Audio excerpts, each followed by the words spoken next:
I'm Walt Duflock. I'm the Senior Vice President of Innovation at Western Growers. We represent the fruits, nuts, and vegetable growers in the Western region. Talk today was on the importance of labor as a problem in agriculture and specialty crop agriculture, and the two ways to solve it. One would be we automate it and use robots. Two would be the acreage relocates to somewhere else. The key point for today's talk was we want to take a look at the labor economics and how bad they are. In California, they're very similar to Washington. There's a lot more immigrant farm worker labor. So in California, we spend $16.3 billion on 850 million hours every year, and it's at a blended rate of almost $20 an hour. And that creates a huge challenge for agriculture because other regions like South America, like Peru, are closer to $4 an hour. And so over time, as this hourly rate increases because we use more immigrant labor, it'll go to 21. If you look at H2A by itself, the immigrant labor number, closer to $30 an hour. So you're an operator in Washington, you're an operator in California, you're looking at $30 an hour for a lot of the labor, and increasingly it's 10% right now for California. It's probably similar for Washington. So that 10% of your labor is at $30 an hour. Well, guess what? I can go down to Peru and I can get that same labor in large volumes for $4 an hour. So it makes the operational costs even more difficult to stay competitive. That's why robots have to hopefully step into play. Make sure it pencils out, do the math. We have tools to help. We have a case study in the case of Carbon Robotics, a Seattle-based laser weeding company. We looked at 1 year with labor only. We looked at the next year with labor and robot.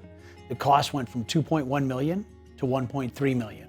So that $800,000 delta, that was due to the robot doing some of the work.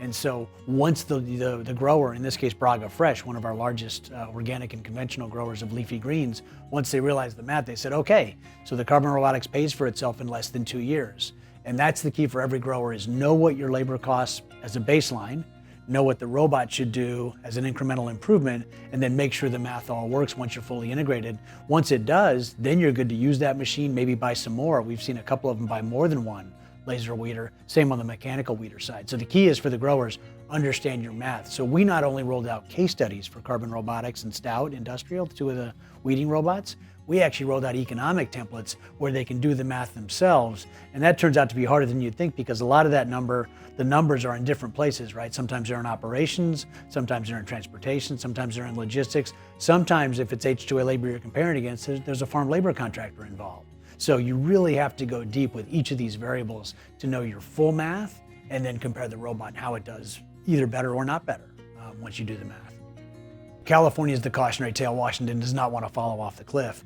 Over 55 years, from 1997 to 2052, California will end up losing 45,000 or 51% of our farmers, down to only 43,000 farms left.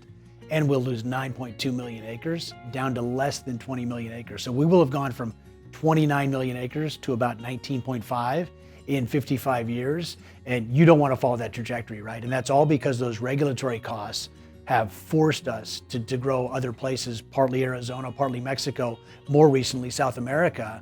And I think now that the growers have cracked the seal on that, they're looking almost globally for acreage to grow, and there's only so many acres we need growing at the moment. So my concern is that if Washington follows that same path and keeps pushing the acreage away, we're not gonna get it back. Once it exports, it doesn't come back, is my history in California. So I think Washington needs to watch California and say, hot stove, don't touch. Not that's something we want to run toward. I definitely think that watching the automation shows, we have FIRA USA down in California every year. We have World Ag Expo in Tulare every February. Come down and see the technology, see what's new. The nice thing about those shows is it's an international show. So you've got European, Australian, Israeli, South American startups coming up to California to show off their stuff. Washington growers can take advantage of those shows to figure out who's in market internationally that they can test out. And we've had some good success with some of these companies coming up. Steve Saunders in Robotics Plus has been from New Zealand to California and now Washington State. Let's find the next Steve Saunders, the next Robotics Plus. Let's get them up here, right? Is it Kyle in Advanced Farm? We're not sure, but we're definitely testing and running trials to find out.